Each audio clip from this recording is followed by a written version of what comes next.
এই সাজিনার তরকারি যদি আপনি এভাবে রান্না করেন তাহলে তো আপনি এক প্লেট ভাত খেয়ে নিতে পারবেন। আজকে যেরকমভাবে আমি সাজিনা তরকারি রান্না করেছি, এরকম করে সাজিনার তরকারি রান্না করে খান, দেখবেন সবাই তো আপনার প্রশংসা করবেই আর আপনারও খেয়ে খুবই ভালো লাগবে। তো মেহমান আত্মীয় স্বজন আসলে কিন্তু এরকম করে সাজিনার তরকারি তৈরি করে দিতে পারেন। আমার কাছে কিন্তু এই সাজিনার তরকারি এরকম করে রান্না করে খেতে খুবই ভালো লাগে। আর সাজিনার তরকারি কিন্তু আরও বিভিন্ন ধরনের ভাবে রান্না করা যায়। আমি কিভাবে সাজিনার তরকারি তৈরি করেছি ভিডিওটির সাথেই থাকুন। আর আমার ইউটিউব চ্যানেলটাকে ভালো লাগলে অবশ্যই সাবস্ক্রাইব করে দিবেন, আর ফেসবুক পেজ থেকে দেখে থাকলে অবশ্যই ফলো দিয়ে রাখবেন। তাহলে চলুন এই সাজিনার তরকারিটা কিভাবে রান্না করেছি দেখিয়ে দিই। সাজিনাটাকে আমি মাঝারি ধরনের ভাবে কেটে নিব, এরকম সাইজ করে কেটে নিচ্ছি।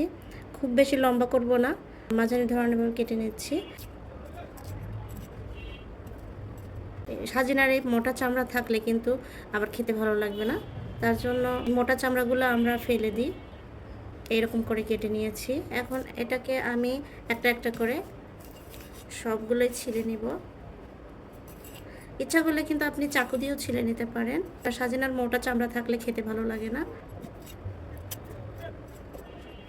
যেহেতু মাখা মাখা করব তার জন্য মিডিয়ামভাবে কেটে নিয়েছি, একদম লম্বা করে কাটিনি, এরকম করে মিডিয়াম করে নিয়েছি। সাজিনাটা যদি ঘরে বেশি দিন থাকে তাহলে শুটকি হয়ে যায়, তখন সাজিনার চামড়াটা ছাড়তে চায় না।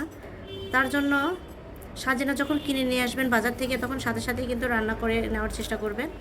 আমি সাজিনাগুলোকে কেটে কেটে সাথে সাথে পানির মধ্যে দিয়ে দিচ্ছি। সাজিনা সব সময় বাজার থেকে নিয়ে এসে টাটকা টাটকা রান্না করার চেষ্টা করবেন। যখন নিয়ে আসবেন বাজার থেকে নিয়ে এসে যখন সাজিনাটা ছিলবেন তখন কিন্তু চামড়াটাও নরম থাকে, আর বটিতে বা চাকুতে যখন কেটে নেবেন তখন কিন্তু চামড়াটা খুব সহজেই উঠে আসে। আর এখন তো সাজিনা দিয়ে বিভিন্ন ধরনের রেসিপি তৈরি করা হয়, আর সাজিনার রেসিপি কিন্তু খুবই মজা লাগে। সাজিনাগুলো কেটে কেটে যদি পানিতে দেওয়া যায় তাহলে কিন্তু সাজিনাগুলো সতেজ থাকে। আমার তো সাজিনাগুলো কেটে নেওয়া হয়ে গেছে। এখন সাজিনাগুলোকে আমি ধুয়ে নিব, 1 থেকে 2 বার ধুয়ে নিলেই কিন্তু হয়ে যাবে।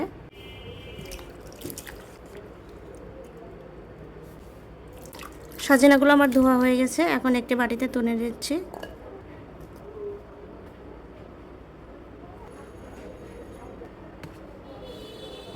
যেহেতু আমি সাজিনা সরিষা দিয়ে রান্না করব তার জন্য সরিষাগুলো আমি বেটে নিচ্ছি। সরিষাতে একটু পানি দিয়ে দিচ্ছি যাতে বাড়তে একটু সুবিধা হয়।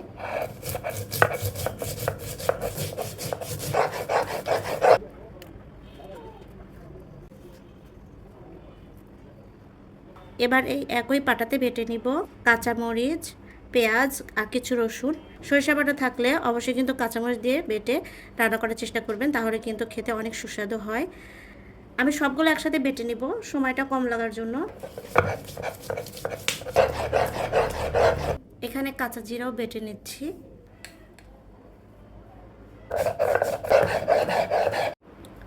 সব কিছু আমার বাটা হয়ে গেছে। এখন আমি একই বাটিতে সব বাটা মশলাই তুলে নিয়েছি। এখন রান্না করার পালা।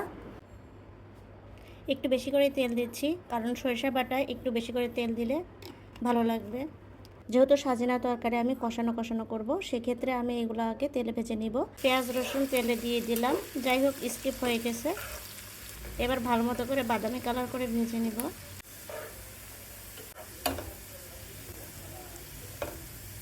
বাদামি কালার করে ভেজে নেওয়া হয়ে গেছে। এখন বাটা মশলাগুলো দিয়ে দিচ্ছি, সাথে একটু পানিও দিয়ে দিলাম।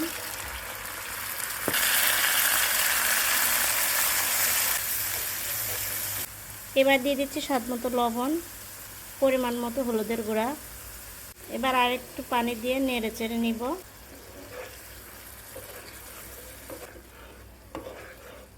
ভালো মতো করে কষানো হয়ে গেছে। এবার সাজিনাগুলো দিয়ে দিচ্ছি। আগে দিইনি, আগে দিলে সাজিনাগুলো গলে যাবে, তার জন্য পরে দিয়ে দিচ্ছি। এবার একটু নেড়ে চেড়ে নিচ্ছি।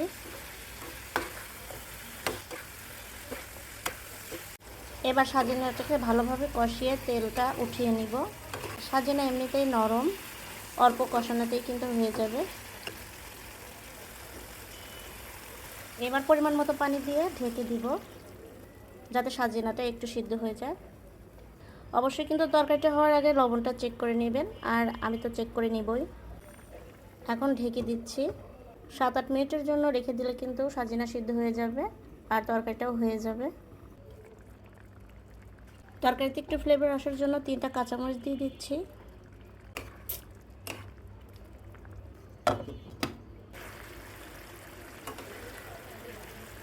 সাজিনার তরকারিতে একটু তেল তেল উঠে গেলে কিন্তু নামিয়ে নিতে হবে। আমার প্রায় হয়ে গেছে রান্না, আর একটু সময় নেড়ে চেড়ে নামিয়ে নিব।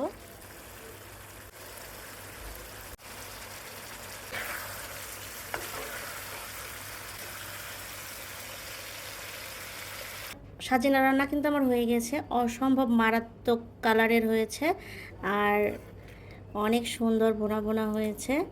এরকম করে সাজিনা রান্না খেতে কিন্তু অনেক মজা লাগে।